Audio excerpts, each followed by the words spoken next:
Hello, and welcome to the Crown Lane podcast, Crown Lane on the Record, episode number 14. We're really getting through them now. Help! I'm teaching music tech. Is that Gosh, that took me by surprise. Is that a good introduction? I was ready to help you, though. It's John. Hi, John. Welcome back to the show. It's good to be back. And what a great episode the last one was, all about mastering. Yeah, it was good, wasn't it? With Bill was it? Yeah. So that was really nice. But yeah, welcome back, because you haven't been here in months. So Yeah, that's true. just the podcast. You have been at the studio. Help, I'm teaching music tech. So that's the name of a brand new course been made by Crown Lane Studio. Online course, all for music teachers. So we're going to have a bit of a talk about it today. Not so much about the course that we've made, John, but why was it made? Why was the decision made? Because this came from yourself. What made you come to the conclusion that this was a course that needed to be made? There were 3 major studies into music education in the UK, and I'm so passionate about it. I was a music teacher, as are others who work here as well. Music teaching is something that can change lives, and different people's experiences of their music teachers often evoke really great memories of their school days. However, today, music is a real struggling subject in schools, and one of the reasons from these studies is that music technology is something that is just not being embraced. And there's been a government study, University of York study is one of the major ones. Time have done one as well, and TESS have all run different studies. And the same conclusion keeps coming out, that music technology is the weak area. So I thought, let's create a course that answers all the problems that music teachers who are nervous, and not just music teachers, people who may be in a youth centre who are suddenly faced with kids who want to run maybe they want to start a rap club or something, and they think, oh gosh, I can't run this. I don't know the gear. I don't know I don't have the skills to do it. Let's create a course that answers all those problems, including school sound, the sound in halls, productions, things like that, as well as classroom things, recording GCSE coursework, which is often something that people get quite nervous of. Answer it all in one course that's online, so there's a solution for music teachers up and down the country. Because that's often the thing, isn't it, with any form of subject teaching, but you'll have people who get into teaching music because they are, they've been part of an orchestra, or they're a fantastic sax player, and all of a sudden you think, oh, I might change up and have a career in teaching, and you go to it with a load of real finite expertise in one field.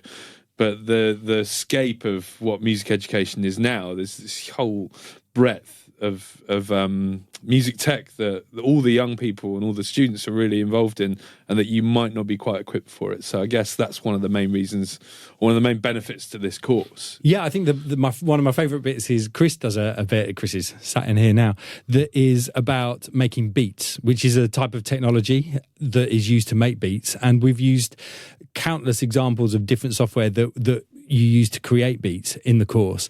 And yet, music teachers who use technology really well, like if you play an instrument in an orchestra, you know your instrument really well. You might not know the software on the other side, like notation software. So there's one of my favourite bits is 2 different videos in the course. One of them is about using music notation software if you've never used that before, and one of them is about making beats if you've never done that before, and aiming to switch the one that you feel comfortable with to use the one that you've never used before, and imagine using that in a classroom context. So we've given some really good tasks that you could do. Great. I have a question for you. I've got it on paper because I forgot to bring my tablet in today, and I always run this podcast with a tablet. So paper today, everybody, but I couldn't quite read it properly, so I'm going to bring it up. I got our printer to work, by the way. Oh, well done. I've renamed it. Have you seen what it's called? No. It's called The Teenager. Because sometimes it's brilliant, and other times it just didn't do it. Yeah. For any sort of, this is good tech advice, actually, for if you have a printer at home that isn't working, or at your office, the way that I've got ours to work is just by quite loudly saying, oh, why don't we think about getting a new printer? And then it starts working again. You can take that one for free. My first question for you, John, is why do we use music tech with young people? Why do we need to do it? It's a language that they understand. It doesn't matter what software you're using or what hardware you're using. Music technology is something that young people just find so intuitive because of the background in the software that they use on their phones, the iOS systems they use on their computers. All of it is just so readily available to them and something that they know intuitively. And everything that they've learned, every single app, it doesn't come with a manual like the older generations are used to. You buy something new, you read the manual. Everything is designed to, you just touch it, you grab it, you make it work. And so suddenly music technology in schools, we've got the teachers of that thinking, where's the manual? How do you use this? Yeah. And the young people, by the time you found the manual, they've already created the music or done the thing with the software.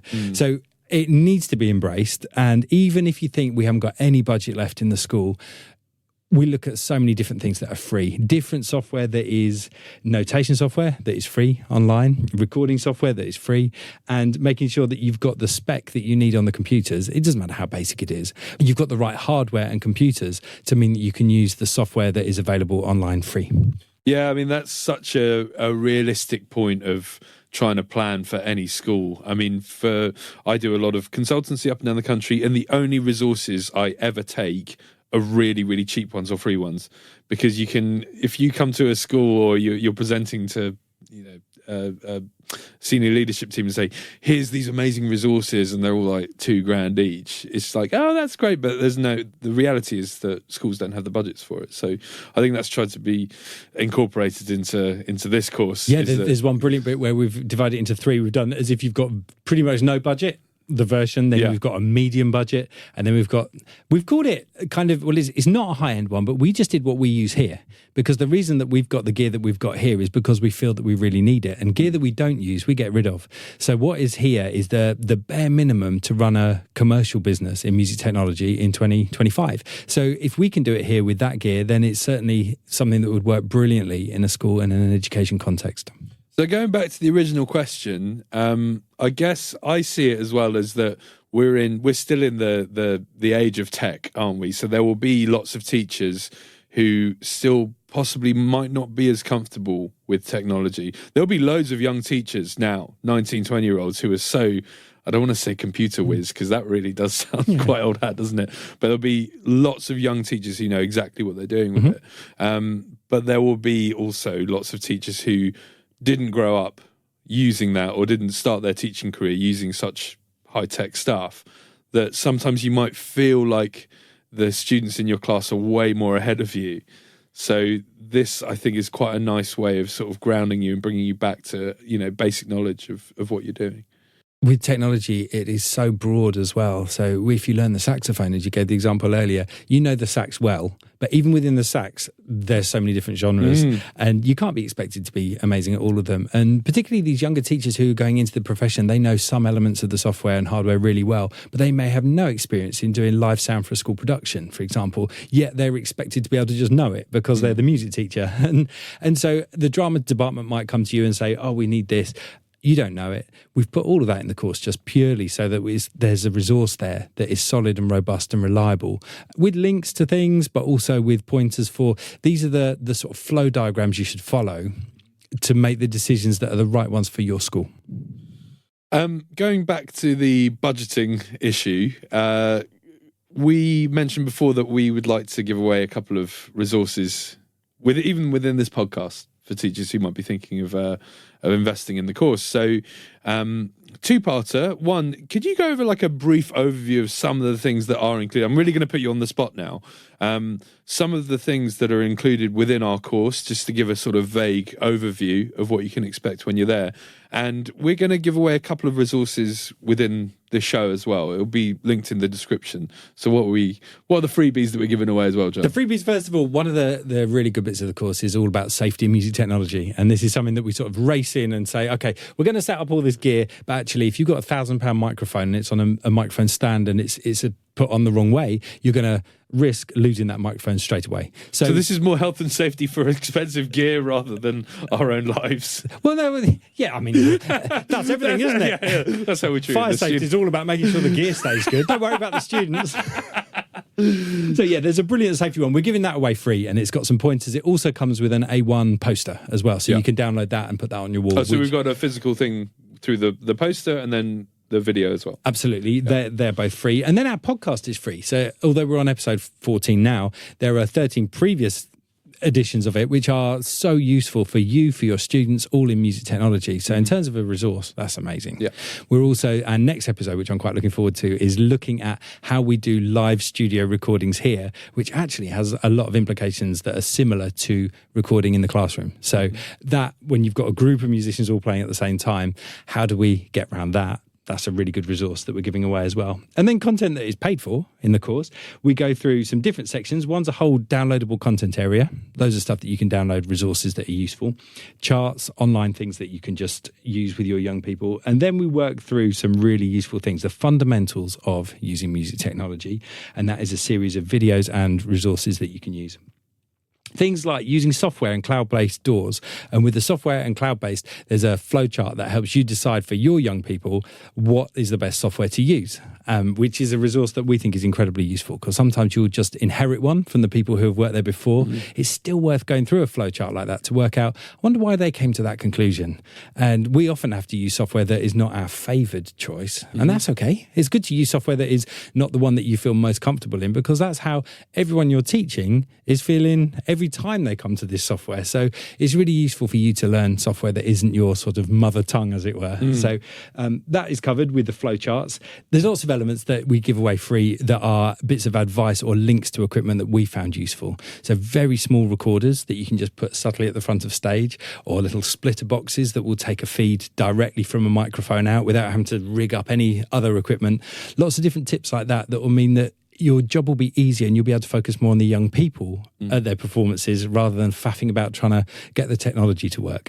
So most of this is trying to make the technology become invisible and the creative flow and the marks that your children can get to be as high as possible, so that the technology is working for you and you're not nervous of it or trying to make it work in the background and it's distracting you.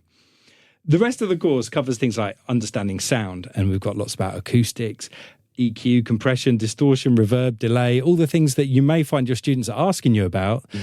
And you don't have to do it in order. It's a beautiful, you can scroll down, find the section that you need, go straight to it. There's lots of different immediate things on the screen, but also video content that you can watch as well. So there's a lot there. And then we go quite deep for Key Stage 5 as well. There's a bonus section that we added later. We'd finished the course, we looked back and we just thought there'll be some people who are teaching at Key Stage 5 level who just need that extra bit of support where the course gets quite tricky and quite in-depth. So we put a whole section in just for special. For anyone who needs that. Nice. Brilliant. Chris, do you want to hear about an amazing segue? You're going to learn a lesson here. You ready? Pay attention. John, the Go on. The course is hosted on our website. So it's all in-house within the Crown Lane Studio website. You go onto it and there's the Help I'm Teaching Music Tech course. Next to it, there's one that is... called Sculpt. Passionate about podcasts and sound? Dive into the Sculpt mixing course. Developed over 2 years, this online course delivers top-tier mixing tips straight from our bustling commercial studio. With guided videos, downloadable audio content, and a comprehensive handbook, you'll elevate your skills at your own pace. Visit crownlanestudio.co.uk/education and enter podcast special at checkout for an exclusive 30% discount. At Crown Lane, we help you sound better. Download now and let's get back to the episode. Welcome back to the second part of our Help I'm Teaching Music Tech, what is it, podcast. John, our second question, the second talking point that we're going to have, kind of going back to what was said right at the beginning of, maybe you're a musician and not a mastery of music tech, and you've taken on a new position as a music teacher. You've come into a new department, there's old bits of gear everywhere, it's not your speciality. Where do we go from there? The first thing, and I think this is the most useful rule, if you can group all the gear that you have in your department or the gear that you wish for into one of 3 categories, your job will be simple. Input, process, and output. For input, that's anything that you can gather sound from. So a microphone, or it could be a guitar, it could be an instrument. Thinking, what does that go into? That's the input section. Then you've got process. So things like synthesizers or a DAW, digital audio workstation, they're in that column. And then output, you've got speakers, headphones, different places that you could hear the sound, or even the acoustics that you're listening to it in are all on the sort of output end. So the technology will fit into one of those. If you can audit the equipment that you've got into those three. You don't need to be an expert on any of them, but you at least know where you're starting from. And you can also see what you don't have. So if you go into the hall and you see there are speakers, you're going to need to work backwards and think, okay, there are speakers. What are they powered from? Oh, they're powered, they're plugged in. They're not switched on. Let's turn those on and let's work backwards. How is the sound being processed? That must go to a mixing desk somewhere. Let's find the mixing desk. It's at the side of the stage. Right, let's blow the dust off it. Let's see what we've got in there. There's cables going in the back. What do they go in the back from? Oh, they're coming from microphone sockets, or they're coming from a CD player or something that's historically worked, or maybe it's coming from the sound that goes to the projector. You can then look at that and think, okay, so I now know where it goes to, the output. I can see where it's being processed. Where are the inputs? Do we have the right cables? Do we have the right stands? Do we have the right technology to mean that we're getting the right sound into it? And is that the right process part for what we're doing today? Is it, in fact, old technology that needs to be replaced? Or is it that something in it doesn't work? Or is it that we can sell it and get something that is more appropriate? There's all sorts of different ways that you can look at the three different parts, the input, the process, and the output. And if you can get those right, everything that you have in your department will fit into those. And if you know how to use a microphone, we cover that in the course. If you know how to use a digital audio workstation, we cover that in the course. And if you know how to use the output, so speakers, speaker systems, and getting the right headphones that are durable for your young people, then you are not just halfway there, you are well equipped for teaching and using music technology in education. On our course under the DCA, the downloadable content area, I believe that we have some sort of mock-up example spreadsheets for you to then audit everything that you have in your department. Yeah, absolutely. So we've got that. We have a downloadable chart that you can use and use for your department. It also helps you to work out what things you can sell. I remember when I started teaching at the local high school around here, and I taught there for several years, and I discovered a keyboard that I just like. It was the Korg M1. I just loved it. I had it at the front of my classroom and I played that. That was my main piano for the whole time I was there. They are worth a lot of money, but that had just been in the back of a cupboard, and in fact the cupboard was a disused toilet block, and so it was just wedged by the side of a toilet and had been there I don't know for how long, but pulling that out and realising this is such a good resource for teaching. It's really important to do, and even if you've been at the same place for 10 years, just it's a good habit. Go and audit everything that you've got, because A, there might be some gem or bit of treasure like you're saying about there that will be in your school somewhere, or B, just stuff that maybe you've bought or your predecessor may have bought that is no longer needed. Get rid of it.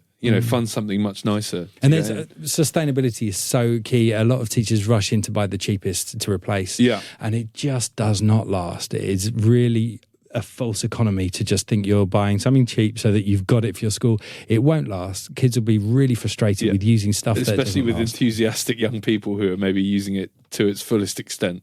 Totally. We've got all the microphones that we have here were expensive when we purchased them, and not a single one has broken. And we have rehearsal rooms here that are in use all the time that are unattended by adults, young people, and all the gear still works because we've gone higher end. There are other rehearsal studios around that will remain nameless who treat the gear as disposable, which means that whenever you go to use it, something invariably is broken and doesn't work. So I would just recommend for our planet, let's make sure we're buying equipment that will last as well. If we have fewer things in the department but that always work, that is far better for your young people than having loads of things where every single lesson you've got this one, the headphones don't work, this doesn't work, the keyboard doesn't work on that, power supply has gone for that. Do your audit of every last bit, and anything that you need to get rid of it, recycle it, sell it, and then you can make sure you're really well equipped with the things you definitely need for your establishment. Well, to round it off, John, I think that if anybody's listening or watching and you've made it this far, we've got a special treat for you, because we've got a discount on the course at the moment. Do you remember the name of the discount code? Crown Lane Pod, all capitals? Yes, that's spelt in all capitals, Crown Lane Pod. Not Crown Lane Pod, all capitals. And it's 20% off. 20%, yeah, it's pretty decent. So yeah, please feel free to use that. And that's for the Help I'm Teaching Music Tech course. Help I'm Teaching Music Tech course. Also, as we normally say with anything to do with Crown Lane, don't feel like a stranger. If you've decided to download it. Get in touch if there's anything you want to ask or speak about, whatever it might be. Just send an email, come down to the studio, have a chat with us. We love it when people are here. So that's the way to do it. To round off this episode, John. Aren't we done? No, we're not done. Because a few months ago we started introducing the Crown Lane questionnaire. I forgot what I called it. I know. Crown Lane questionnaire. Quick fire. It's your turn. This is your first appearance since it's come on. So quick fire answers, John. Get to know you better. Are you ready? What am I allowed to say and what aren't I? Can I say Yeah, you can say. I can say or Yeah, you can say Okay, great. Especially if it's the name of... Oh, no. Are you ready? Here we go. Question number 1.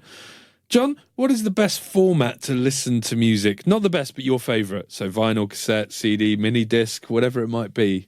What's the best one? The one that I think is the best, and it only lasted a short time, is Philips DCC, Digital Compact Cassette. It revolutionised my listening for a very brief period. For how many weeks? Sony came up with mini disc and Philips were like, no, the digital compact cassette will work. I bought the machine, I bought albums on it, and then the Universal Records said we're no longer producing them. So I think only 8 albums were ever released on the format, and I had 7 of the 8. It was an amazing format. You could press skip and it would go the fastest you've ever heard tape move to the next track. Yeah. It sounded great. You could use normal cassettes on it. That was a beautiful moment in history. That was kind of 1999, I think they came out. I think you and I would have forked at the same time because I got mini disc and I loved it for 6 months. And then I got it wasn't an iPod, but it was a Philips MP3 player kind of thing. Beautiful. Chris, do you remember HD DVD? No, that was a similar thing but in video. So like Blu-ray came out and HD DVD came out. Oh my word. What's Blu-ray? Oh my word. Right, question 2. Do you prefer to be playing music in the studio or live on stage?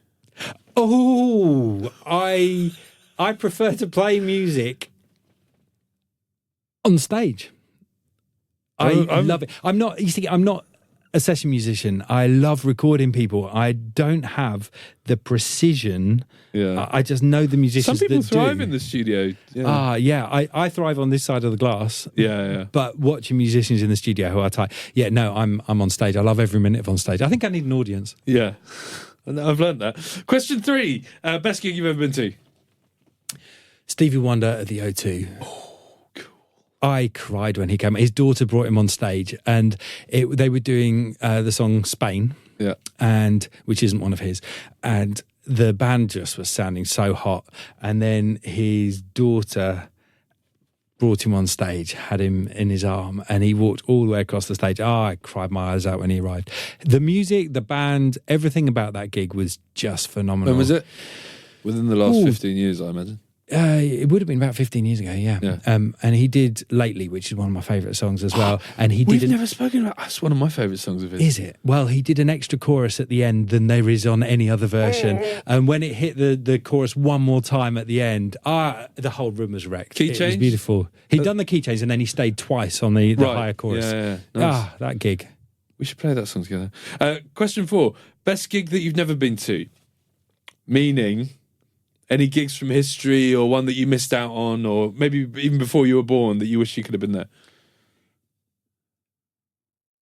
I think when Beethoven was...